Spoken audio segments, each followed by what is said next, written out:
দুঃখী ভিখারি। ভিখারি অনেক গরিব ছিল। তার আপন বলে তেমন কেউ ছিল না। তার একটা ছেলে আছে, সে শহরে থাকে। ভিখারি মনে মনে চিন্তা করলো, আমি শহরে যাব আমার ছেলের কাছে।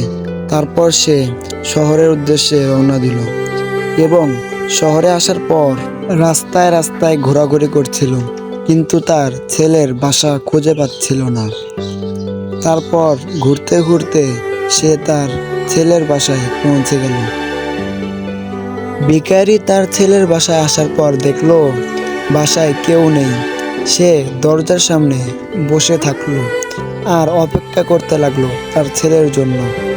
সে সারা রাত সেখানে বসেছিল, কিন্তু তার ছেলে কোথায় গেছে?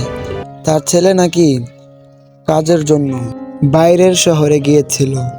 তারপর তার ছেলে বাড়ির উদ্দেশ্যে রওনা দিল।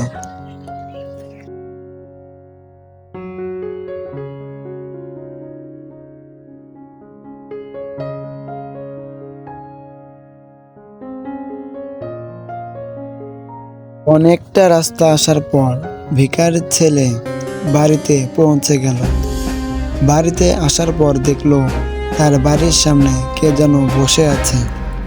সে ভিখারিকে দেখে তাড়াতাড়ি করে ভিখারির সামনে চলে আসলো।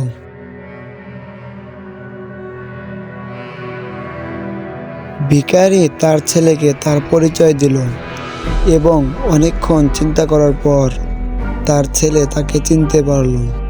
তারপর তার ছেলে তাকে বলল, বাবা, তুমি চিন্তা করবে না, তোমার সব দায়িত্ব এখন আমার, তোমাকে আর ভিক্ষা করতে হবে না।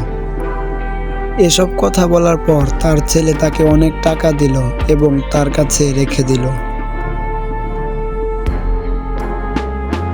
ভিখারি তো এখন অনেক খুশি, তাকে আর ভিক্ষা করতে হয় না, সে আর ভিক্ষা করার জন্য বের হয় না। ভিডিওটা ভালো লাগলে অবশ্যই ভিডিওতে লাইক করো এন্ড চ্যানেলটা সাবস্ক্রাইব করে রাখো। দেখা হবে নতুন অন্য কোনো ভিডিওতে।